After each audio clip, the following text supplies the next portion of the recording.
Hello ladies and gentlemen, welcome to a slightly more formal video today where we'll be discussing my anabolic steroid usage and reasons for coming off completely. So I won't bore you with a life story, but a little bit of a backstory. I first started taking anabolics at the age of about 19 or 20 with the intention to compete as a junior. It was the final year or cut-off point where I could compete as a junior in NABBA.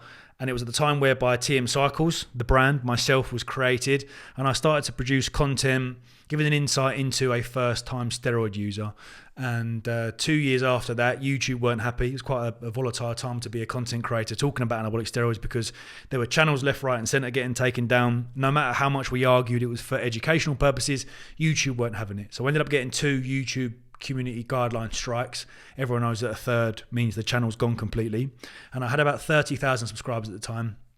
And I was producing content outside the gym, lifestyle, travel vlogs with my girlfriend, and I really didn't want to see my channel get taken down. So I remember on show day, which is not what you want, trying to keep stress levels as low as possible, keyword deleting anything to do with steroids, trend, testosterone, and we added up that we ended up losing 9 million views. And I think that loss of so many views halted my ability to get on the algorithm, and subsequently meant that the traction for creating content again ran into some issues.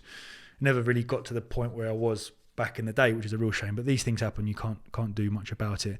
So I'll say over the last 8 or 9 years I've been on anabolic steroids. I chose to stop competing in bodybuilding completely last year. I went for a bit of a rough patch in my life. I separated with my long-term partner. Many of you will know her on the channel and will be as fond of her as I am. And I said to my coach, Callum Rayshik, at the time, I've got quite a unique opportunity here to really give everything to this prep. And we won the FitX show and placed third at the PCA Classic in Hampshire. And that was when I was done. I remember coming completely off my blast. I went into a TRT, so a self-administered TRT, this is testosterone replacement therapy dose. Not by the doctor, prescribed by the doctor, just through my knowledge and how I respond to certain doses, which was 100 milligrams of testosterone per week. So that kept my testosterone in a quote-unquote natural / physiological range, not outside of that, which is often the problem that we run into nowadays with modern day bodybuilders. Their cruise is essentially half what their blast is. So if you're on 600 meg and you cruise on 300 meg, it means that your testosterone levels are still out of that physiological range in the super physiological, and that's where you run into health issues because you're constantly in this super physiological range. So for the last year and a half, I've been on self-administered TRT. I've been taking no HCG or any other estrogen-related drugs to control estrogen. I know that 150 meg test keeps me well within range and no issues will ever be present. And it got to the point whereby people were saying, why are you still taking TRT? And the reason was very much from a mental health perspective. I wanted to be in a position whereby I could psychologically deal with my body changing. And I knew that point would come when my work in the gym was performance-based, not physique-based. So 4 or 5 weeks ago, we booked the High Rocks for the end of January. I know Joe Brightman wants to do another one, or wants to do one in 2023. Joe Brightman's a little bit ahead of me in his time off cycle. I think he's on his 7th week now. And as you've probably seen on his channel, his testosterone is like literally rock bottom. And I wanted to do London Duathlon and London to Paris next year on the bike, TM Cycles. We're not really getting rid of the TM Cycles name. It's just shifted to him actually being on a bike, which is quite funny, I suppose. And that point clicked for me when I said to myself, and I received all the information about High Rocks and Jade was starting me up on True Coach. I was like, right, now's the time. Now is the time to end this. Even towards the end of that, I disliked the idea of putting testosterone into that needle and injecting it into my arse. I actually felt dirty. I refer to it like the venom skin. I was like, I'm so done with almost having to rely on this. And it felt, not that I think testosterone or steroids are cheating, but I really wanted to be in a position whereby I started this High Rocks prep with no assistance.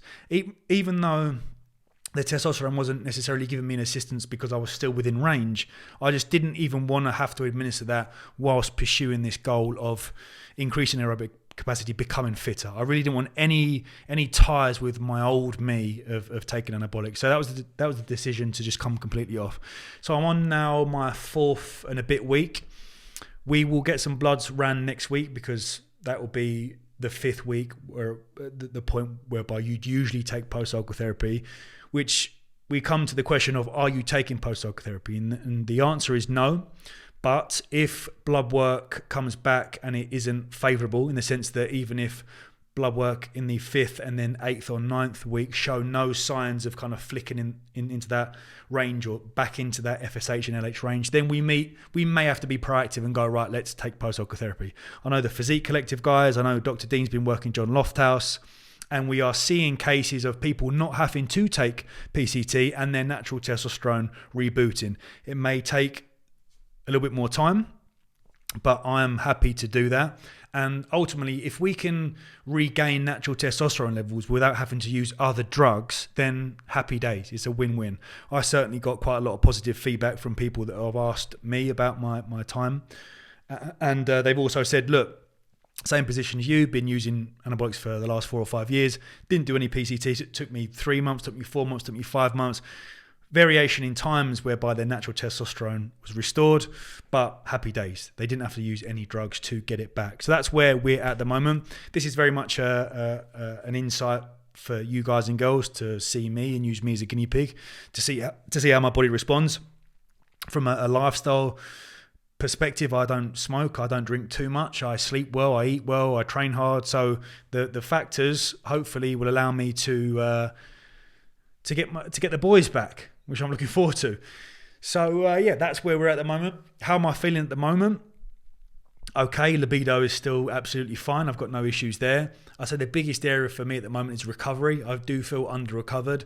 Maybe that's just because of the sheer volume and scale of this work that we're doing at the moment. But even in a couple of sets on chest or legs, I'm waking up the next day and day thereafter, and I'm like, cool, I'm sore. I do miss that feeling of being on gear and just being able to smash a leg session with the boys on Friday, and then Saturday I'm absolutely sweet. But these things happen, and I'm looking forward to a challenge. I always enjoy a challenge, and there we go. So that's just a little insight as to where I'm at the moment with anabolics and TRT and coming off completely, and my decisions for coming off at this point. And I will keep you updated along the journey. So any questions you've got, drop me a message on Instagram, the name's TM Cycles, or drop a comment below. I'll leave you to it. Thank you for watching this video. Greatly appreciate your support as always. Thank you, good night. Much love.